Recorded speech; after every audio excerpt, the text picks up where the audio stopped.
So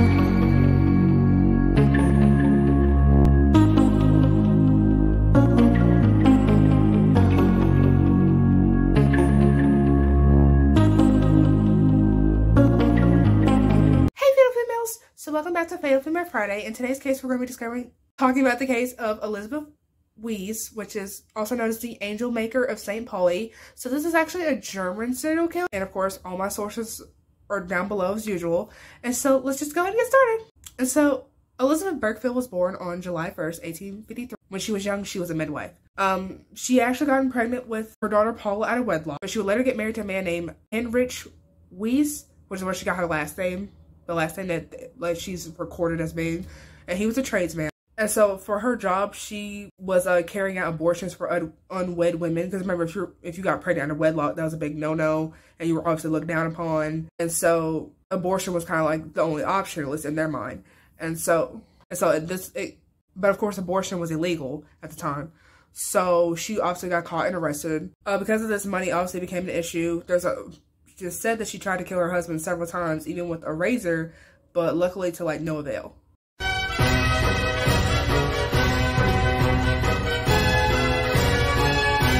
She would obviously go to prison again for this, and then after she got released, she would move apparently like with her husband and Paula to St. Pauli. And so it is said that Elisabeth actually forced her daughter Paula into prostitution. I am disgusted. Paula actually, at one point, she actually ran away, which I thought that would have been good. But she ran away to go be a maid in London in 1902. Unfortunately, she got pregnant out of wedlock, didn't know what to do, didn't really have a lot of options. So she returned back to her mother. No, God! No, God, please, no! No! No! No! Once she finally did deliver her child, Elisabeth immediately took the child, killed him in a bucket of water, and then burnt him, and then basically burned his remains in the oven. I am disgusted. And so Paula would apparently wake up, because apparently she had passed out like around the time she had given birth. And so Elisabeth told her the child had died of natural causes. Bullshit. Bullshit. Elisabeth was actually charging these mothers a fee, since the adoptive parents obviously had to get paid because they had to take care of the child somehow. And so apparently there were like fees of like $1,000 and like $200 in like hush money. But shh, don't tell nobody. And in today's terms, as of 2022, apparently that's more than $16,000. And you would do it too for a check. And of course, the adoptive parents weren't always paid, and so they obviously returned the kid back. Since we're not going to be paid, we don't want the kid. And so she felt the best option was to kill the children. She would tell the actual biological parents that, oh, they were adopted by a rich family in another country, living their best life.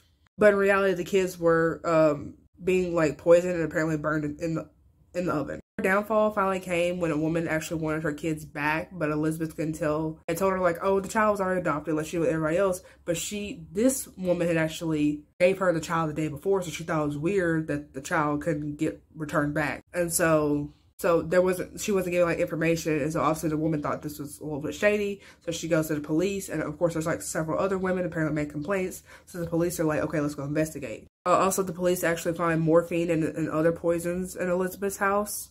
And so with no evidence that the rich families actually had been adopting these kids, she was arrested.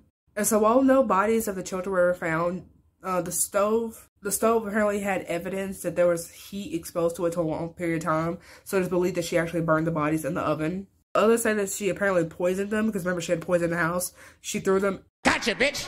She threw them into the local river, or either sold them for unmoral purposes. So Elisabeth was finally going to trial for all these murders in October 1904. Her husband had actually testified against her, and Paula also, in order to like not get charged with anything. So yeah, and so he basically testifies about all the times that she tried to kill him and about the death of his grandson. Remember Paula's son that she had killed. And she would actually be charged with the death of 5 other children and forgery, and for, I guess because these were children and the forgery charge, she got like 6 years of like servitude. Bullshit. Bullshit.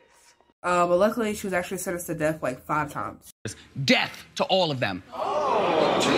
And so Elisabeth ended up being executed by guillotine on February 2nd, 1905 at the age of 51 in Berlin, Germany. So yeah, that was the case of the Angel Maker of St. Pauli.